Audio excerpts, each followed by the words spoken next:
Well, happy Sunday to everybody out there in Crazyville, this lighting enthusiastic stuff that we go through each and every year. And part of a trial by fire is learning everything you can about xLights to have the best show you could possibly have.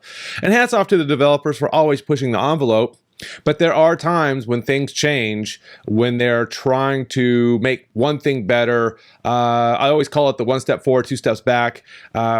It's not always two steps, but sometimes something happens, and I found one of those today with the newer version of xLights. That is 2022.13. I was pretty excited about this because I haven't made videos in a while talking about what's going on with it. So I spent some time this morning working on this, and I came across an interesting issue right off the bat.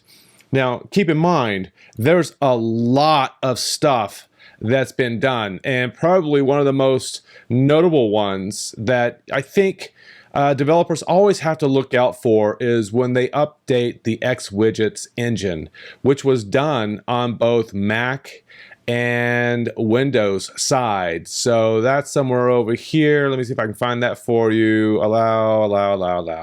Move to the latest xWidgets or WXWidgets on OS X and Windows.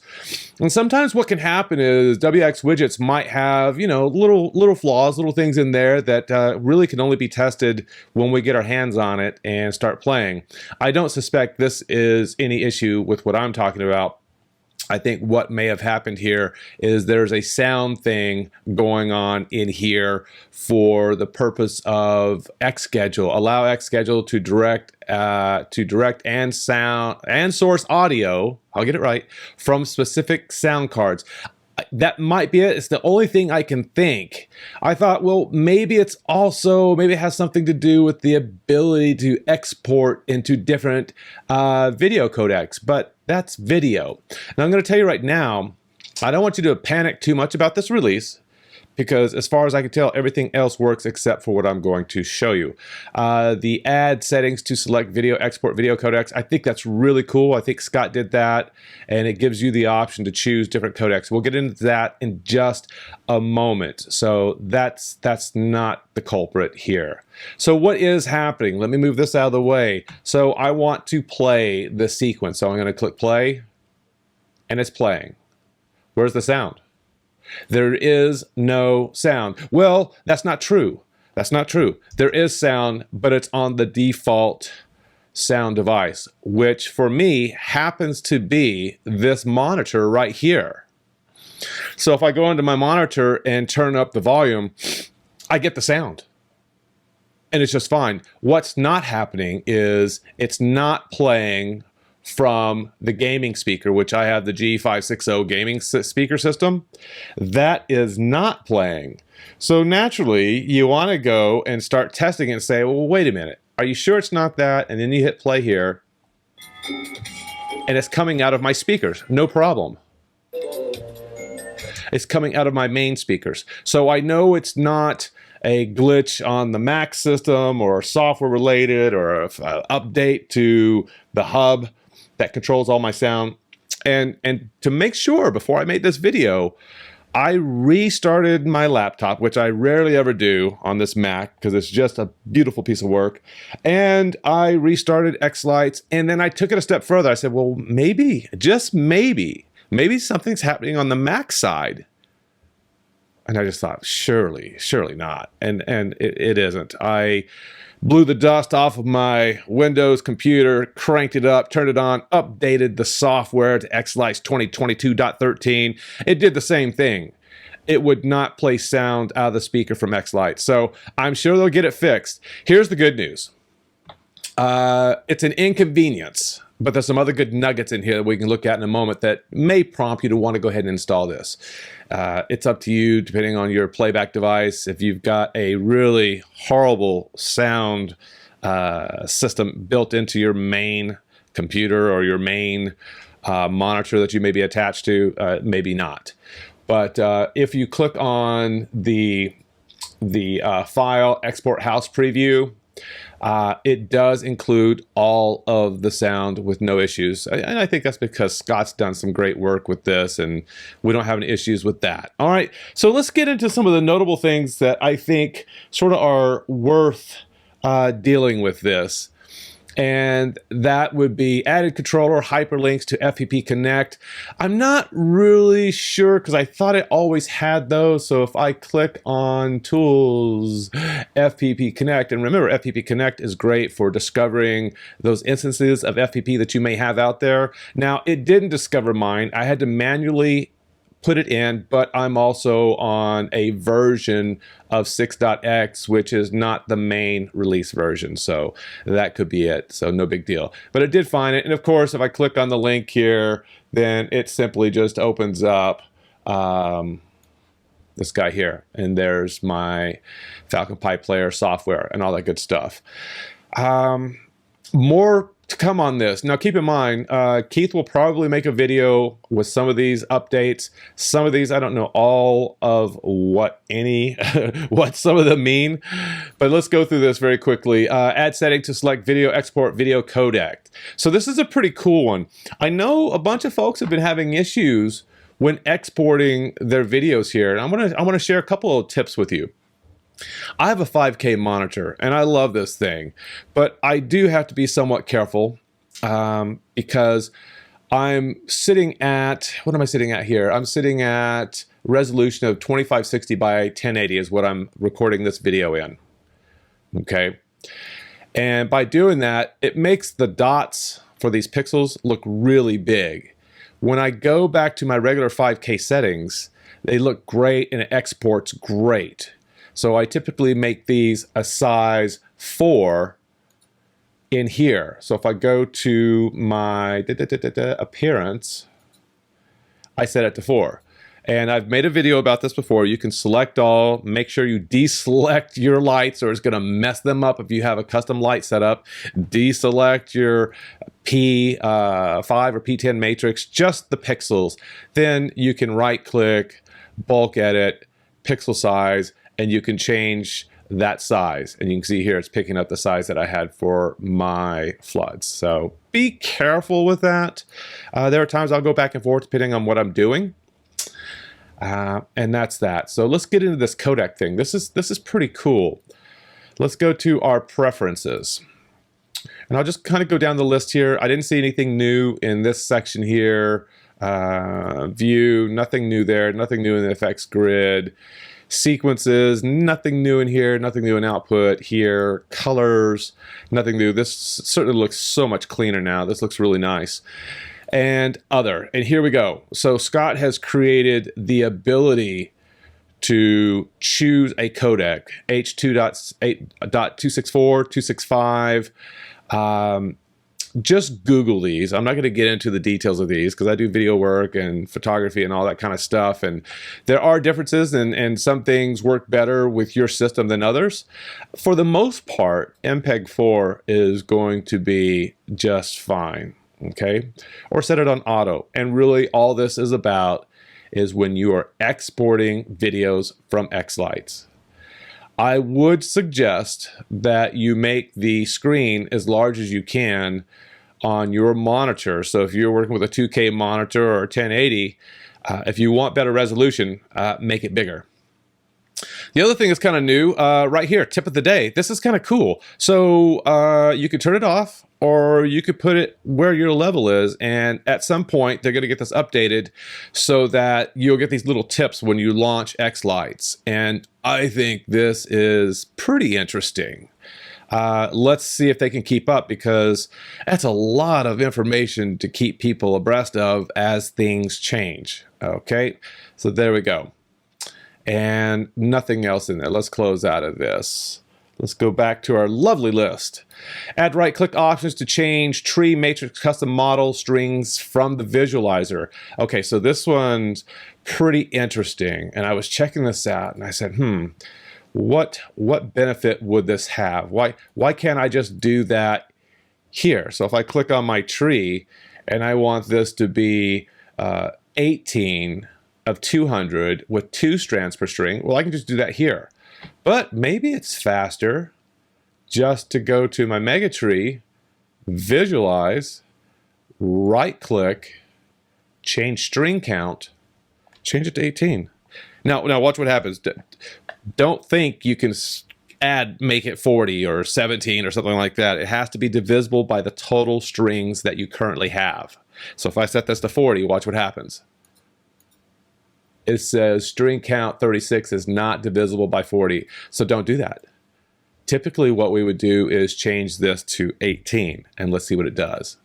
Make sure you close out of this up here, hit your save, go to your layout, click on the tree, and now what we will see is 18 strings instead of 36 at 200 nodes per string, and strands per string is 2. There we go. So that's pretty cool. Now I could reverse it here, or I could simply go back to my controllers, click on the visualize, and right click, change string count, put it back to 36. And when I do this, you're going to see here, it's going to take us all the way back to 36. 100 nodes per output for 36. Now, okay, that's my tree topper. We're good. Perfect. All right. That's pretty cool stuff. I do like that. And apparently that will work with custom models and matrices. So you might want to give that a whirl. Add bulb type to Lightorama S5 preview import. Not really my wheelhouse. I don't really mess with that. Remember controller splitter location. I'm not really sure. I have no clue. Add infrastructure for tip of the day functionality. We talked about that. Scott's got that going on. Allow xSchedule to direct and source audio specific sound cards. That's what I think may have broken xLights on the Mac and on the PC side. Add support for the Advantech MK3. I hear these are great controllers, that they're a lot more expensive, but you know, I hear good things about them.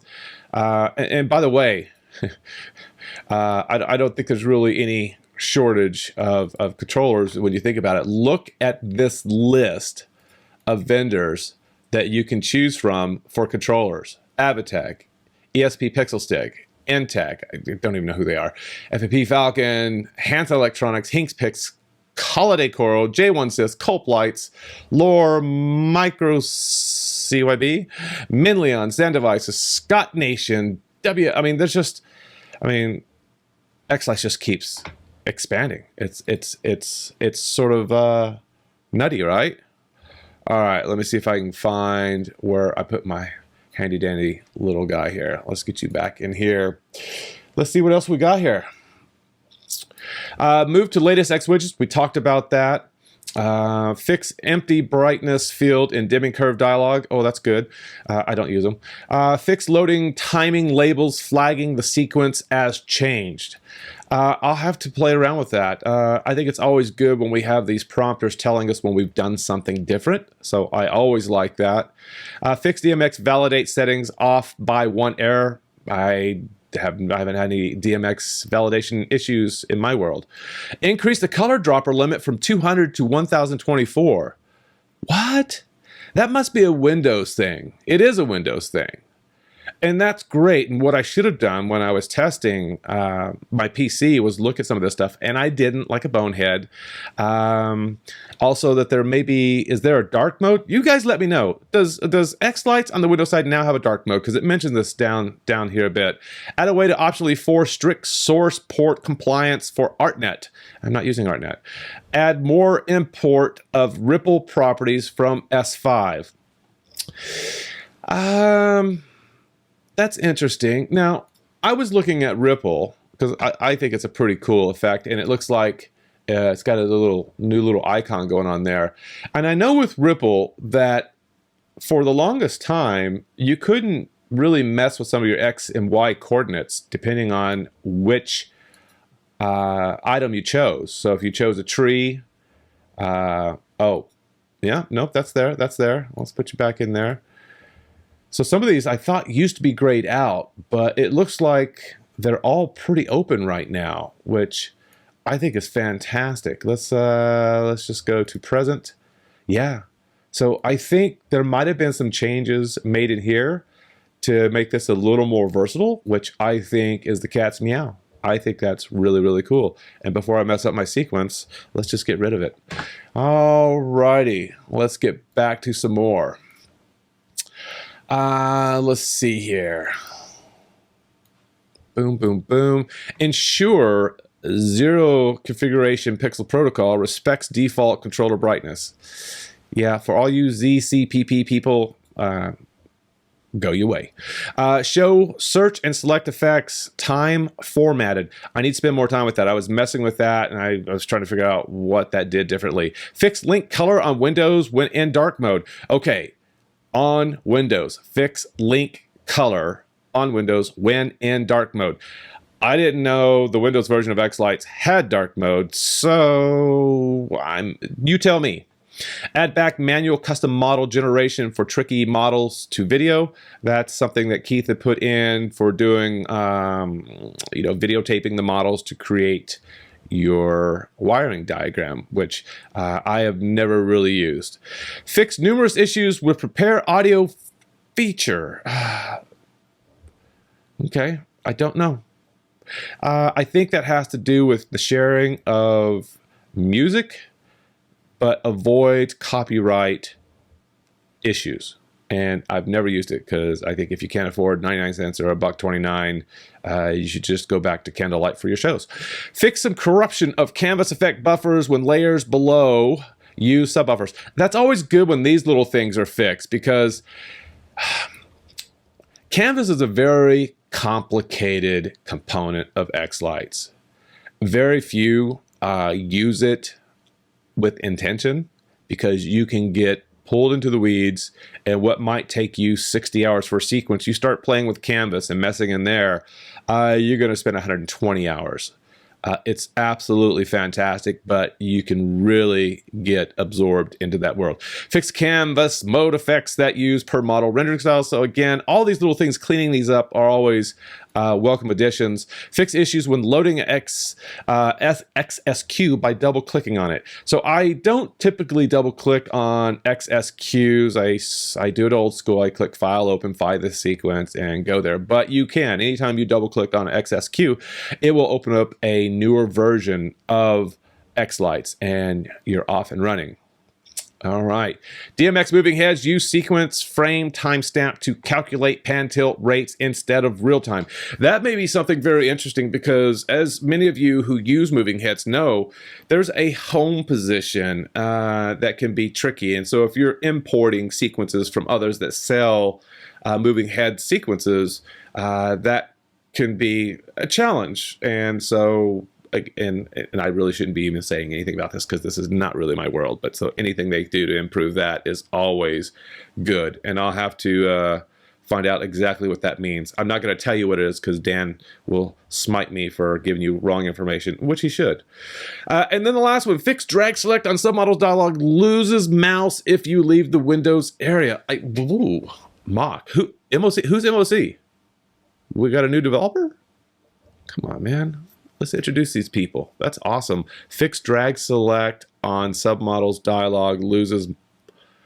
I have not noticed that. I want to know more about that. That's pretty cool. Anyway, folks, that's sort of it. Again, if you want to take advantage of some of the new features in xLights, go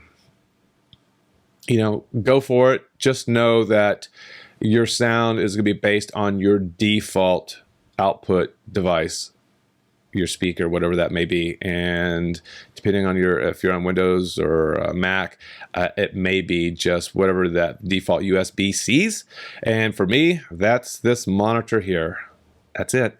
You guys have a great rest of your weekend and stay productive. We're getting close. See ya.